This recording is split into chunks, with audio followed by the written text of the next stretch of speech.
Identify the compound A, B, C, D. So first நம்ம reactant என்ன கொடுத்திருக்காங்கன்னு எழுதிக்கலாம். ஒரு alkyl halide கொடுத்திருக்காங்க. Okay. So என்ன reagent? Alcoholic KOH. நான் இது ரெண்டா எடுத்துக்கிறேன். Okay. Alcoholic KOH, alcoholic KOH. இதுல வந்து nucleophile என்னது அப்படின்னா OH minus, it is a strong nucleophile.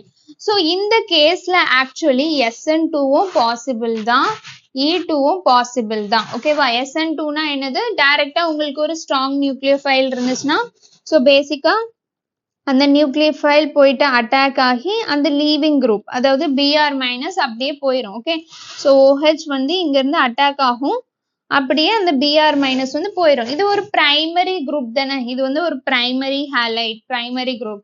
So SN2 சூப்பராகவே நடக்கும், ஏன்னா ஸ்டெரிக் ஹிண்ட்ரன்ஸ்லாம் எதுவுமே இருக்காது, ஒன் ஸ்டெப் ரியாக்ஷன். அதே இது E2மே பாசிபிள். E2னா என்ன நடக்கணும்? ஸோ E2னா இப்போ இந்த குரூப்பை நான் தனியா லைக் இங்க எழுதிக்கிறேன், CH2 Br இருக்குன்னு வச்சுக்கோங்க. ஸோ இங்க H தனியா மேல எழுதிக்கிறேன். ஸோ இப்போ என்ன ஆகும் அப்படின்னா, இது ஆல்பா, இது பீட்டா. இந்த பீட்டா ஹைட்ரோஜனும் இந்த புரோமினும் எலிமினேட் ஆகும். ஸோ இது வந்து இங்க டபுள் பாண்ட் ஃபார்ம் ஆகும். So beta hydrogen elimination. So E2 எலிமினேஷனும் பாசிபிள் தான், பிகாஸ் ஸ்ட்ராங் பேஸ் இருந்தாலே E2 elimination is possible more over. ஓகேவா?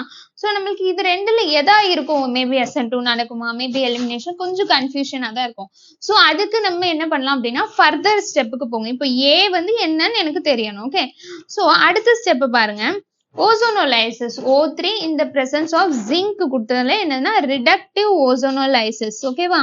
ஸோ ஜிங்க் கொடுத்துருக்கலாம், இல்லாட்டி டைமெத்தில் சல்ஃபைடு கொடுத்துருக்கலாம், இல்லாட்டி இந்த மாதிரி எம்இனா என்னது மெத்தில், Me2S, இந்த மாதிரி எது கொடுத்திருந்தாலும் ரிடக்டிவ் ஓசோனோலைசிஸ் நடக்கும். ஸோ இது ஆல்கஹால்ல பாசிபிளா ஆல்கீன்ல பாசிபிளான்னு யோசிச்சு பாருங்க. ஆல்கீன்ல தானே, அப்போ இதுதான் ஏயா இருக்கும் மோஸ்ட் ப்ராபப்ளி. ஸோ இதுல என்ன ஆகும், ரிடக்டிவ் ஓசோனோலைசிஸ்னா என்ன பண்ணும், ஜஸ்ட் நீங்க இங்க கிளீவ் பண்ணி இங்க ஒரு O இங்க ஒரு O போட்டா போதும். ஸோ உங்களுக்கு என்ன கிடைக்கும், CH2O பிளஸ் CH2O. இதை நல்லா எக்ஸ்பேண்ட் பண்ணி எழுதி பாருங்க. இது வந்து என்னது, formaldehyde. It is nothing but formaldehyde. அப்படிதானா, ஃபார்மால்டிஹைட். ஸோ ஃபர்ஸ்ட் நம்மளுக்கு கிடைச்சது என்னது, ஈத்தீன். இது என்னது, ஈத்தீன். ஸோ இந்த ஆல்கஹால்ல ஓசோனோலைசிஸ் பாசிபிளா, பாசிபிளே கிடையாது. அப்போ அதுதான் ஏஆ இருக்கும். இன்னும் உங்களுக்கு டவுட்டா இருந்துச்சுன்னா அடுத்தது பாருங்க, இந்த CCl4 in the presence of chlorine. So இது என்னதுன்னா electrophilic addition reaction. Cl2 in the presence of CCl4 னா என்னதுன்னா எலக்ட்ரோஃபிலிக். ஸோ எலக்ட்ரோஃபைல் என்னது, Cl பிளஸ் தான் எலக்ட்ரோஃபைல், அடிஷன் நடக்கணும். ஸோ அடிஷன் வந்து எங்க பாசிபிள்னா ஆல்கீன்லயும் ஆல்கைன்லயும் மட்டும்தான் ஆட் பண்ண முடியும். அப்படிதானா? ஸோ ஒரு டபுள் பாண்டை நீங்க எடுத்துட்டு ஒன்னு ஆட் பண்ணிக்கலாம், இல்ல ட்ரிபிள் பாண்ட்ல ரெண்டு பாண்ட் எடுத்துட்டு எதையாச்சும் ஆட் பண்ணிக்கலாம். அப்படிதானா? ஒரு ஆல்கேன்ல போயிட்டு நீங்க எதுவும் ஆட் பண்ண முடியுமா? இப்போ கன்சிடர் ஆல்கேன்ல இங்க ஆல்ரெடி 4 பாண்ட் இருக்கும் ஒரு கார்பனை சுத்தி, அதுல போயிட்டு நீங்க சப்ஸ்டிடியூஷன் பண்ணலாம், ஒன்னு ரீப்ளேஸ் பண்ணலாமே தவிர நீங்க ஆட் எதுவும் பண்ண முடியாது. ஓகேவா? பட் தென் ஆல்கீன் அண்ட் ஆல்கைன்ல தான் எலக்ட்ரோஃபிலிக் அடிஷனே பாசிபிள். ஸோ இந்த கேஸ்ல ஈத்தீன்ல இருக்குன்னு வச்சுக்கோங்க ரியேஜன். உங்களுக்கு இது இருக்குன்னா Cl பிளஸ் போயிட்டு இங்க போயிட்டு எலக்ட்ரோஃபைல், எலக்ட்ரோஃபைல் வந்து நியூக்ளியோஃபைல், இது நம்மளுக்கு ஆல்கீன் வந்து நியூக்ளியோஃபைல். ஸோ ஃபர்ஸ்ட் மெக்கானிசம் பாத்தீங்க அப்படின்னா இப்படி நடக்கும். ஸோ இந்த Cl பிளஸ் வந்து இந்த மாதிரி அட்டாச் ஆகும். ஓகேவா? ஸோ சைக்ளிக் தான் நடக்கும். அப்புறம் ஃபர்தரா இன்னொன்னு Cl மைனஸ் இருக்கும்ல, ஸோ Cl2 எப்படி நீங்க எழுதலாம், Cl பிளஸ் அண்ட் Cl மைனஸ்ன்னு எழுதலாம். அப்படிதானா? So Cl plus first attack ஆகும், Cl plus and Cl minus. So அடுத்து Cl minus போயிட்டு அட்டாக் ஆகி உங்களுக்கு CH2Cl Cl டைக்ளோரோ ஈத்தேன் கிடைக்கும். ஓகே, ஸோ இப்போ இந்த அடிஷன் வந்து ஆல்கஹால்ல பாசிபிளா எங்க போய் ஆட் பண்ணுவீங்க, ஆல்ரெடி எல்லா பாண்டுமே இருக்குதே.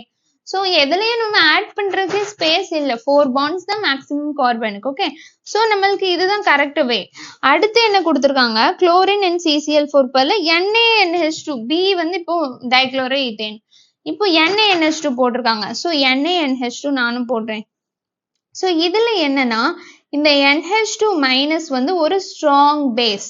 ஸோ இதை வச்சு என்ன பண்ணலாம் அப்படின்னா dehydro ஹாலோஜினேஷன், dehydro ஹாலோஜினேஷன்.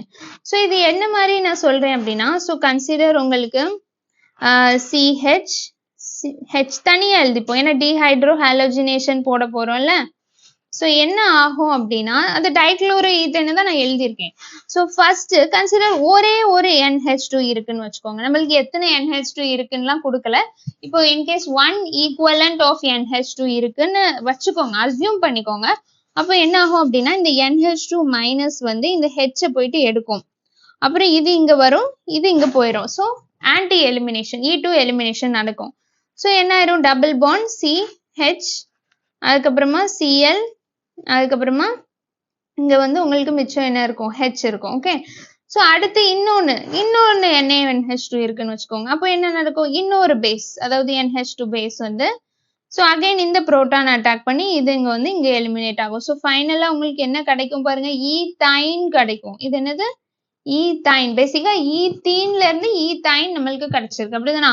So in case உங்களுக்கு ஒரே 1 ஈக்குவலண்ட் ஆஃப் NaNH2னா இதோட ஸ்டாப் ஆயிரும். பட் தென் நம்மளுக்கு குவான்டிட்டியே கொடுக்கல, எவ்வளோ NH2 இருக்குன்னு தெரியல. ஸோ நம்ம அசியூம் பண்ணிக்கிறோம் எல்லாமே ஃபுல்லாவே ரியாக்ட் ஆகுதுன்னு அசியூம் பண்ணிக்கிட்டா நம்மளுக்கு ஈத்தைன் தான் ஃபைனல் ப்ராடக்டா கிடைக்கும். ஓகேவா? ஸோ நம்மளுக்கு இதுல A என்னதுன்னு தெரிஞ்சிச்சு, ஈத்தீன். ஓகே, B என்னது, டைக்ளோரோ ஈத்தேன். அதுக்கப்புறம் D என்னது, கடைசியா கிடைச்ச ஈத்தைன். C இதுல என்னது, ஃபார்மால்டிஹைட். ஓகேவா? தேங்க்யூ.